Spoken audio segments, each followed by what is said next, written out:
Good Modi के morning friend, मेरा नाम सोनाली रावत है और आज मैं आप सभी के सामने एक जानकारी लेकर के आई हूँ। आज सुबह मैंने एक बहुत ही अच्छा सेशन अटेंड किया है जो कि मिस मेघा रावत द्वारा हमें मिला था। और ये जो सेशन था ये शुगर के ऊपर था। आप में से कई लोग ये सेशन अटेंड नहीं कर पाएंगे, तो मैं उनके लिए ये वीडियो बना रही हूँ। तो इस सेशन में हमें बताया गया शुगर यानी डायबिटीज़ के बारे में। तो शुगर क्या चीज़ होती है? बेसिकली हमारा जब ब्लड शुगर लेवल बढ़ जाता है तो उसको शुगर कहा जाता है। और वो ब्लड शुगर लेवल किस तरह से बढ़ता है? तो बेसिकली जो क्या होता है, हमारे शरीर होता है, शरीर के अंदर कोशिकाएं होती हैं, ठीक है। और कोशिकाओं को जीवित रहने के लिए उनको खाने की ज़रूरत होती है, और उनका खाना जो होता है वो होता है ग्लूकोज, ठीक है। अब वो ग्लूकोज उनको कैसे मिलता है? हमारे खाने से मिलता है। जब हम कोई भी खाना इंटेक करते हैं, जैसे स्टार्च हो गया, कार्बोहाइड्रेट हो गए, ये सारी चीज़ें ग्लूकोज, इनके अंदर ग्लूकोज जो होता है ये टूट करके उनको ग्लूकोज के रूप में कोशिकाओं को मिलता है। लेकिन ये एकदम से नहीं चला जाता कोशिकाओं में, इनको पहुंचाने में एक चीज़ मदद करती है जिसको कहा जाता है इंसुलिन। और ये इंसुलिन हमारी बॉडी में एक अंग होता है पेनक्रियाज, उसमें पाई जाती है, ठीक है। ये इंसुलिन क्या करता है? इस ग्लूकोज को कोशिकाओं तक पहुंचाता है, यानी कि कोशिकाओं के भोजन को इंसुलिन पहुंचाता है कोशिकाओं तक, ठीक है। लेकिन अगर हमारे पेनक्रियाज में इंसुलिन बनने में दिक्कत आ रही है तो प्रॉब्लम बढ़ती चली जाती है। यानी कि अब शुगर के होते हैं दो टाइप। तो टाइप 1 है। टाइप 1 में क्या होता है? पेनक्रियाज में जो इंसुलिन का ग्रोथ होती है, जो बनना होता है, वो धीरे धीरे प्रोडक्शन क्या होती चली जाती है? कम होती चली जाती है, जिसकी वजह से इंसुलिन ग्लूकोज को तो पहुंचा नहीं पा रहा है कोशिकाओं तक।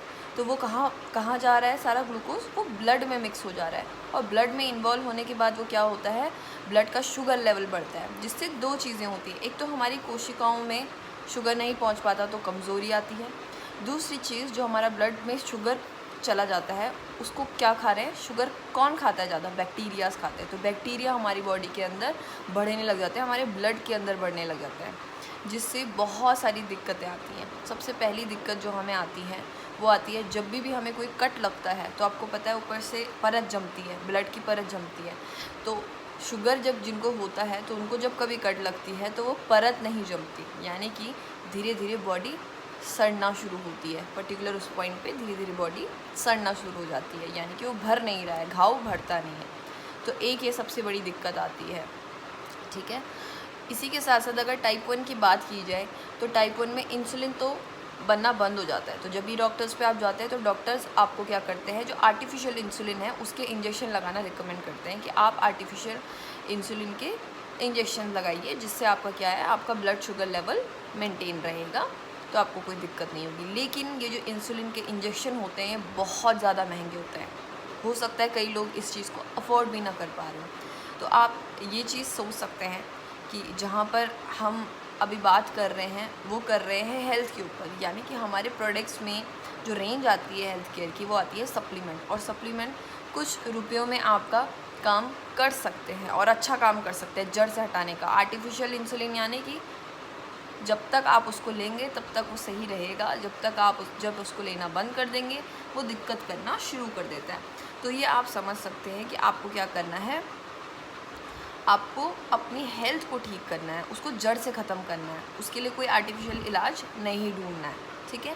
टाइप 2 जो शुगर होता है वो 90% लोगों को होता है। जो टाइप 1 होता है वो बहुत रेयर होता है, बहुत कम लोगों को, 10% लोगों को होता है। 90% लोगों को टाइप 2 वाला शुगर होता है। वो क्या होता है? जब हम बहुत ज़्यादा मीठा खाते हैं, जब हम बहुत ज़्यादा शुगर लेते हैं, तो इसकी वजह से भी जो हमारी बॉडी में इंसुलिन की जो ग्रोथ है वो स्लो होने लग जाती है, जिसकी वजह से अगेन वही सारी दिक्कतें होती हैं। तो आप यहाँ पर समझ सकते हैं कि शुगर किस तरह से बढ़ता है।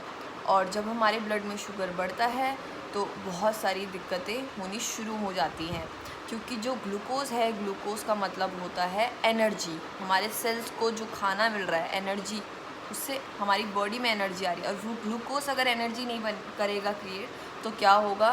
धीरे धीरे हमारी बॉडी कमज़ोर होने लग जाती है, बहुत ज़्यादा कमज़ोर। और हमारे बॉडी में जो घाव होते हैं वो बढ़ते नहीं हैं। तो इंटरनल भी नुकसान हो रहा है और एक्सटर्नल भी नुकसान हो रहा है। हमारे मोदी केयर के अंदर जो रेंज आती है वो आती है सबसे पहले एलोवेरा, ठीक है। एलोवेरा में जो एंथ्राक्विनोन पाया जाता है, ठीक है, वो हमारा क्या होता है? ब्लड शुगर लेवल को मेंटेन करता है। साथ ही साथ ग्लूकोमेनन भी आता है हमारे जो मुंह के किसी भी एलोवेरा में, आप कोई भी एलोवेरा ले लें, लेकिन यहाँ पर पर्टिकुलर अभी वेल की बात की जा रही है। तो ग्लूकोमेनन करके एक कंपाउंड होता है जो हमारे जो एलोवेरा में पाया जाता है, ठीक है। तो वो भी हमारे ब्लड शुगर लेवल को मेंटेन करने में हेल्प करता है, ठीक है। और साथ ही साथ सबसे बड़ी चीज़, वो इंसुलिन बनाने में हेल्प करता है। तो सबसे पहला सबसे जड़ क्या थी, इंसुलिन नहीं बन रहा था, तो जड़ से ही अब उन्होंने दिक्कत ख़त्म कर दी। तो एलोवेरा ये दिक्कत ख़त्म करता है। तो इसको आपको क्या करना है, इसको आपको इनटेक करना है सुबह खाने से पहले और शाम को खाने से पहले, हाफ एन आवर पहले, यानी कि आधा घंटे पहले आपको इसको लेना है। दूसरी चीज़, आप ग्रीन टी लेंगे, आप अपनी बॉडी को डिटॉक्सिफिकेशन करना बहुत ज़रूरी है।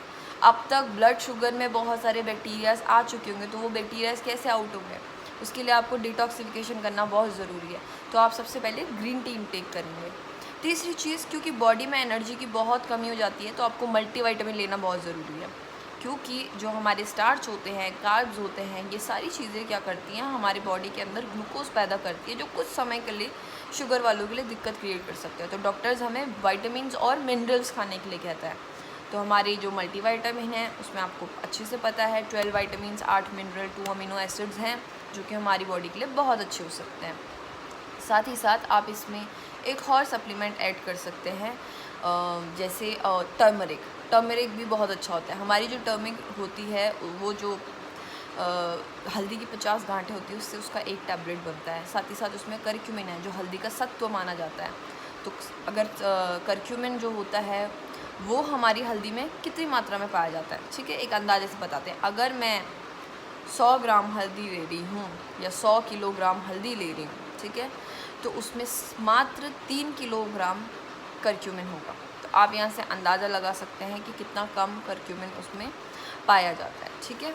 तो यहाँ पर जो करक्यूमिन होता है वो हमारे टैबलेट्स के अंदर बहुत हाई मात्रा में पाया जाता है। तो और जो पांचवा जो और बहुत ज़्यादा इम्पोर्टेंट जो सप्लीमेंट हमारे इसमें लेना चाहिए, मोदी केयर के अंदर आपको मिल सकता है, वो है ऑल प्लांट प्रोटीन, जो कि 3 आटों से बना हुआ है, सोए का आटा, पीले मटर का आटा और गेहूं का आटा, ठीक है। ये लैक्टोज फ्री है, जिसको किसी को भी दूध से एलर्जी है वो भी इसको इनटेक कर सकता है। शुगर वाले लोग स्पेशली इसको लें, क्योंकि पहली तो चीज़ ये शुगर फ्री है। दूसरी चीज़, आपकी बॉडी में जो इंसुलिन नहीं बनने की दिक्कत आती है या स्लो प्रोसेसिंग हो रही है, स्लो प्रोडक्शन हो रहा है, वो हार्मोन्स की डिसबैलेंस के कारण हो रहा है। और जो प्रोटीन होता है वो हार्मोन के डिसबैलेंस को ही बैलेंस करता है। तो आपको ऑल प्लांट प्रोटीन लेना है। इसको आप पानी के साथ भी ले सकते हैं, आप दूध के साथ भी ले सकते हैं, और खाने से पहले आप इसको लें, ठीक है। तो सुबह शाम आप एक एक स्कूप खाने से पहले इसको ले सकते हैं।